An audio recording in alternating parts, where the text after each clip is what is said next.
នេះគឺជាក្បាលវីដេអូដែលខ្ញុំធ្វើដំណើរទៅចងរឹងគេងរបស់តង់ស្ទូចត្រីលេងនៅទឹកដីអូសោមហើយទឹកដីអូសោមនេះផងដែរខ្ញុំមកមួយជើងនឹងជួបទិដ្ឋភាពប្លែកៗជាច្រើនមែនទែនមានជួបក្រពើជួបសត្វព្រៃនិងដាក់មងសបូរត្រីទៅដោយត្រីធម្មជាតិជាច្រើនប្រភេទដែលខ្ញុំមិនដែលជួបហើយតំបន់ដែលខ្ញុំមកនេះផងដែរគឺនៅឆ្ងាយមែនទែនពីខ្នល់ជាតិខ្នល់ធំអីចឹងណាគឺ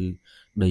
4-10-20 គីឡូទើបយើងចូលមកដល់ហើយកន្លែងនឹងផងដែរគឺខ្ញុំធ្លាប់មកមួយជើងហើយគឺខ្ញុំមកតាំងពីឆ្នាំទៅគឺខ្ញុំដាក់មងបានត្រីខ្យាធំដល់ពេលឆ្នាំហ្នឹងខ្ញុំត្រឡប់មករកត្រីខ្យាម្ដងទៀតហើយវីដេអូនេះផងដែរគឺខ្ញុំសូមបញ្ជាក់ពុកម៉ែបងប្អូនបើកញ្ញាត់បានថតសកម្មភាពភ្លឺពីថ្មបាំងចាក់មកដល់ទឹកដីអូសោមទេសារតែខ្ញុំមកនឹងគឺអត់មានរៀបគម្រោងឬក៏រៀប plan អីទេគឺនឹកឃើញចេញមកគឺរៀបអវ៉ាន់មកតែម្ដងដល់ពេលចឹងហើយគឺអត់បានសាកថ្មទូរស័ព្ទពេលចឹងទៅគឺអត់បានថតសកម្មភាពតាមផ្លូវទេគឺខ្ញុំមកជឹងនឹងគឺគិតគ្នាត្រូវគឺចេញដំណើរមកតែម្ដងប៉ុន្តែ2នាក់ទៀតគឺគេធ្វើដំណើរទៅដល់ស្ទឹងមុនអស់ហើយឥឡូវវិលមកកាន់វីដេអូយើងវិញបាទបន្ទាប់ពីខ្ញុំដើរមកស្ទុះធំហើយខ្ញុំក៏ចាប់ផ្ដើមដើរម្ដងមកស្ទឹងដែលយើងត្រូវកន្លែងដែលយើងត្រូវបោះដំណាក់គេងនៅយប់នឹងផងដែរហើយកន្លែងដែលយើងត្រូវគេងនឹងផងដែរគឺគេងនៅមកស្ទឹងហើយកន្លែងដែលខ្ញុំឈរនឹងគឺសបោអស់ដល់ពេលចឹងទៅខ្ញុំសម្រេចចិត្តថាគេងនៅកន្លែងនឹងតែម្ដងចំពោះអ្នកដើរព្រៃបោះតង់ឲ្យដូចជាខ្ញុំបាទគឺមកដល់ព្រៃគឺមិនមានអីធ្វើអីទេគឺមកដល់ព្រៃគឺយើងរៀបចំបោះតង់រៀបចំកន្លែងដំណាក់គេងនឹងឯងព្រោះអីមេឃនៅដើមដើប្រាំងខែ2ខែ3នេះគឺមិនសូវទុកចិត្តទេត្រូវភ្លៀងមកពេលចឹងយើងរៀបចំកន្លែងគេងរៀបចំអ្វីអ្វ៉ាន់ដែលយើងវិចមកនឹងគឺដាក់ក្នុងតង់ដែលយើងបានរៀបចំចងហើយនឹងឯងហើយហ្នឹងផងដែរគឺយើងមកមានគ្នា3នាក់មាន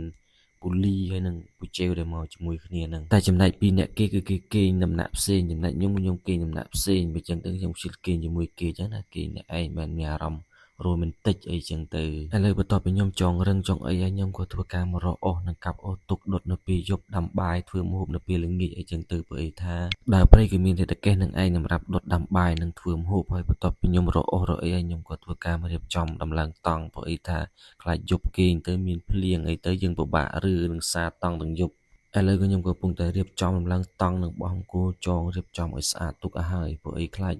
យប់ឡើងគេមានភ្លៀងមានអីទៅយើងពិបាកប្រភេទរត់តង់រកអីចងអញ្ចឹងទៅណាគឺខ្ញុំរវល់តែដំឡើងតង់គឺចំណែកពូនិងបងលីនេះគឺគាត់ដើរទៅពិបាកតាំងកាល់ឲ្យបានកតុនជ័យមួយបន្ទាប់ពីខ្ញុំដំឡើងតង់ដំឡើងអីហើយមេឃក៏ក្តៅពេកគឺចាប់ផ្ដើមមកហក់ទឹកលេងនៅក្បែរហ្នឹងទៅបន្ទាប់ពីខ្ញុំងូតទឹកលេងហើយខ្ញុំក៏មិនដឹងថាធ្វើអីបាទមេឃក៏ម៉ោងក៏នៅរៀងច្រើនបាទគឺខ្ញុំធ្វើការដើរពិបាកទីលេងក្រែងនឹងបានមហូបនៅពេលល្ងាចអញ្ចឹងណាព្រោះយើងពិបាកបានកតុនជ័យមួយគេហូបអត់គ្រប់ដល់ពេលអញ្ចឹងហើយមានតែដើរបោះជាតនៈនឹងគេបានខ្មាន់កផឬក៏ត្រីខ្មៅពួកកូដិនម៉ាស៊ីអីខំទៅមេបងបានអត់បងមានអីបងធម្មតាជួយយ៉ាប៉ុណ្ណានេះកប់ត្រីមួយដល់5 4គីឡូដែរហ្នឹងនេះអូប៉ុនផ្លូវបងប្អូននេះម្ចាស់ចឹងទេធម្មតាបន្ទាប់ពីខ្ញុំបបកបានត្រីមួយហើយឃើញថាបងចុងឈើគាត់កំពុងអង្គុយមើលខ្ញុំបបកផងដែរបាទបន្ទាប់ពីយើងបបកវិញគឺខ្ញុំក៏មកដល់វិញគឺធ្វើការស្លធ្វើម្ហូបចឹងណាអាំងត្រីអាំងអីញ៉ាំហើយពុកម៉ែបងប្អូនគឺមិនបាច់ឆ្ងល់ទេបាទឃើញដើបបកបានត្រីកតុនជ័យនិងត្រីខ្មៅប៉ុន្តែដល់ពេលធ្វើម្ហូបអាំងវិញគឺអាំងត្រីឆ្កែងគឺត្រីខ្ចៃនឹងគឺយើងដាក់មងបាទតែខ្ញុំអត់បានទៅមើលមងនឹងគេទេគេទៅ2នាក់គឺទៅមើលមងក៏ចឹងបានរួចមកអាំងដែរបន្ទាប់ពីខ្ញុំចុះត្រីចុះអីហើយយើងក៏ធ្វើការផ្គុំភ្លើងដើម្បីនឹងអាំងនិងដាំបាយនៅពេលល្ងាចព្រៃម៉ោងក៏ចាប់ផ្ដើមរសៀលជ្រាម៉ោង4ម៉ោង5ផងដែរហើយចំពោះមុខម្ហូបហ្នឹងផងដែរគឺខ្ជិលក៏នឹងគឺអាំងត្រីហូបទៅរួចហើយយើងធ្វើការម្ដងទឹកដងអីដើម្បីដាំទឹកហូបចឹងណាកុំបី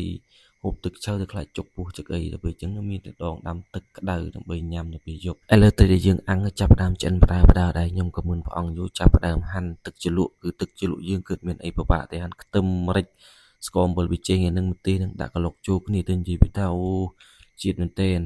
ឥឡូវបន្ទាប់ពីអាំងត្រីឆ្អិននឹងធ្វើទុកជ្រលក់ហើយខ្ញុំក៏មិនផ្អង់យូរបាទគឺធ្វើការញ៉ាំបាយមុនគេតែម្ដងគឺបើថាហេវហត់អស់ខ្លាំងព្រោះថ្ងៃមិញយើងជិះម៉ូតូផងដើរផងបើចឹងទៅសម្រុកញ៉ាំបាយមុនគេបន្ទាប់ពីខ្ញុំញ៉ាំបាយអង្គុយស្ដាប់សូរសៀងសัตว์យំប្រឹក្សាតាវល់ហើយខ្ញុំក៏ធ្វើការដើររកឆ្លោះត្រីតាមនៅចិត្តតនៈដែលយើងគេងនឹងទៅព្រោះអីថាក្នុងព្រៃទេពម៉ោងស្មាននឹងមិនដឹងថាគេងក៏មិនលក់អញ្ចឹងមានតែដើរលេងតាមមកស្ទឹងដើរឆ្លោះត្រីនឹងមើលនេះមើលនោះនៅពេលយប់ទៅហើយមានអ្នកខ្លះទៀតគឺគាត់ជាមួយទឹកបាទគឺបងលីបាទគាត់ជាមួយទឹកបាញ់ត្រីបាទបន្ទាប់ពីយើងដើរឆ្លោះអត់បានគឺធ្វើការលឹបបាញ់ត្រីម្ដងនេះគឺយើងបាញ់បានត្រីមួយគឺត្រីចជឹងដែលវានៅក្រោមថ្មក្រោមឈើអីចឹងណាហើយជាបន្ទាប់មកគឺយើងធ្វើការដើរមកមើលមងដើម្បី ដោះត្រីដោះអីយកទៅដំណាក់តែហេងអីគឺយើងដើរឆ្លោះដើរឡើងគឺយើងជួបកូនក្ពើមួយគឺធំមែនទែនប្រហែលជា10គីឡូឯដែរនេះគឺប្រព័ន្ធណានៃតែម្ដងហើយ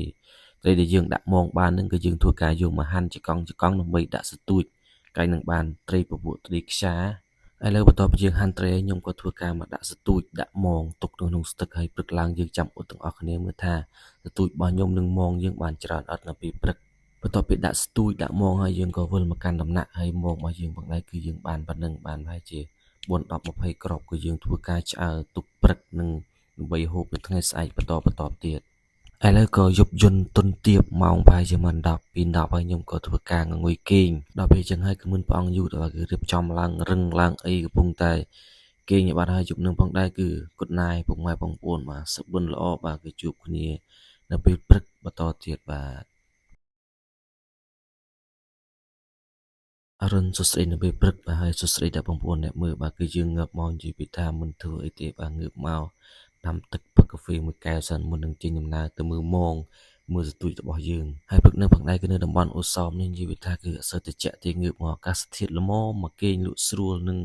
ចលចៈលហឹមបាទចំណែកឯទីតាំងដែលយើងញ៉ាំកាហ្វេនឹងវិញនិយាយថាអូទេសភាពស្អាតមែនទែនដងស្ទឹងអូសោមនឹងនិយាយពីថាធំក៏ធំទេសភាពក៏ស្អាតព្រឹកឡើងងើបមកបែកអាប់បែកផ្សែងពេញនឹងនិយាយថាអូស្អាតមែនទែនហើយខ្ញុំក៏មិននៅតែនេះបាទអង្គុយញ៉ាំកាហ្វេនឹងដើរកលឹងនៅជុំវិញដំណាក់នឹងចិត្តនឹងនិយាយពីថាទេសភាពស្អាតមែនទែនតាមដងស្ទឹងមានទឹកហុយបែកអាប់អូស្អាតបន្ទាប់ពីខ្ញុំញ៉ាំកាហ្វេនឹងអង្គុយគុណមើលទេសភាពអស់រយៈពេលជាយូរមកហើយខ្ញុំក៏ចេញដំណើរដើរទៅមើលបកាយមើលមងដែលយើងដាក់តាំងពីយប់មិញឥឡូវក៏មកដល់កន្លែងបកាយឃើញតែបកាយរបស់យើងគឺអត់មានអីខំសោះគឺអស់តែនុយសទួចនៅដដែលហើយមងរបស់យើងក៏ចាប់ដើមសារផងដែរតែញាត់បានធ្វើសកម្មភាពកន្លែងសារមងឲ្យមើលទេព្រោះអីថាខ្ញុំរវល់ទៅមើលស្ទួចចំណែកឲ្យបងលីហើយនឹងពូជេនឹងគាត់ទៅមើលមងមុនដល់ពេលចឹងហើយគឺញាត់បានថតហើយថ្ងៃនឹងផងដែរគឺយើងដាក់មងបានពួកកូដុនម៉ាសៀត្រីខ្មៅត្រីឆ្កែងគឺអូត្រីច្រើនមុខណាស់គឺខ្ញុំស្គាល់មិនសូវអស់ទេព្រោះអីថានៅតំបន់នេះគឺត្រីមានច្រើនមុខពេលខ្ញុំមកពីមើលមងហើយខ្ញុំក៏ធ្វើការមកស្លម្ហូបដូចរត់ទៅដងព្រោះអីយប់មិញយើងញ៉ាំអាំងដល់ពេលយប់ហ្នឹងគឺយើងធ្វើការស្លដើម្បីបានទឹកហូតក៏នឹងមានកម្លាំងដែរជីងបបក់នៅពេលដែលយើងញ៉ាំបាយហើយស្លរបស់យើងគឺស្លងាយបាទគឺយើងស្ងោរម្ជូរឬក៏ស្ងោរស៊ុបមានតែមួយមុខពីរមុខទេគឺយើងដើរទៅព្រៃខ្ជិលធ្វើម្ហូបអីផ្សេងបាទហើយបន្ទាប់ពីខ្ញុំស្លឆ្អិនហើយខ្ញុំក៏ធ្វើការមកដួសហើយក៏អង្គុយញ៉ាំបាយនៅមាត់ទឹកបាញ់និយាយពីរសជាតិស្លវិញនិយាយថាស្លខ្លួនឯងញ៉ាំខ្លួនឯងនិយាយថាឆ្ងាញ់មែនទែនតែបីអ្នកណាថាអត់ឆ្ងាញ់ក៏ខ្លួនឯងតែឆ្ងាញ់ដែរដើម្បីលើកទឹកចិត្តខ្លួនឯងអញ្ចឹងណាបន្ទាប់ពីខ្ញុំញ៉ាំបាយហើយខ្ញុំក៏ធ្វើការដើរចេញបបក់និងអង្គុយគុណមើលទេសភាពតែបើនិយាយពីទេសភាពនៅស្ទឹងនៅទឹកដីអូសោមនិយាយថាស្ទឹងធំមែនទែននៅកន្លែងលងដែលខ្ញុំមកបបក់នេះខ្ញុំថាដាក់ឈ្មោះថាលងបឹងយ៉ាឡោមគឺធំមែនទែនហើយទេសភាពតាមដងស្ទឹងមិនអាចពណ៌នាស្អាតមែនទែនត្រីក៏សម្បូរផងដែរគឺវាតំបន់ឆ្ងាយចូលអូលឺអូអត់បានថតអត់តាន់អូចូលយ៉ាថតអត់តាន់អូខ្មៅអូមកប៉ុណ្ណានេះអូ2 គីឡូនេះអូម៉ាត់ស្មាត់ថតអត់តាន់ស្មាត់អូអ្នកលេងអបរីចូលយ៉ានេះបានថតអូស្ដាយនេះស្ដាយមកនេះលឿនពេកបន្ទាប់ពីយើងជួបបានត្រីមួយនិយាយថាត្រីខាំច្រើនមែនទែនប៉ុន្តែខាំអត់បានមិនដឹងថាថ្ងៃនឹងស៊ុយឬក៏មិនទេហើយយើងក៏កាត់សកម្មភាពមកដល់ដំណាក់តែម្ដងគឺយើងមកដាំទឹកឆុងកាហ្វេនិងរៀបចំត្រឡប់មកផ្ទះវិញផងដែរឥឡូវទឹកយើងក៏ពុះកាហ្វេយើងក៏ចាប់ផ្ដើមឆុងបាទខ្ញុំក៏មិនផ្អង់យូរដែរបបក់ត្រីមួយថ្ងៃរៀងហត់ដៃពេលចឹងដាក់កាហ្វេមួយដើម្បីយកកម្លាំងហើយវីដេអូនឹងមកដែរគឺខ្ញុំសូមបញ្ចប់តែប៉ុណ្្នឹងបាទហើយកុំភ្លេចជួយ follow page និងជួយតាមដានវីដេអូថ្មីនៅបន្តទៀតបាទអរគុណបាយបាយជួបគ្នានៅវីដេអូក្រោយបាទបាយបាយគោរពលា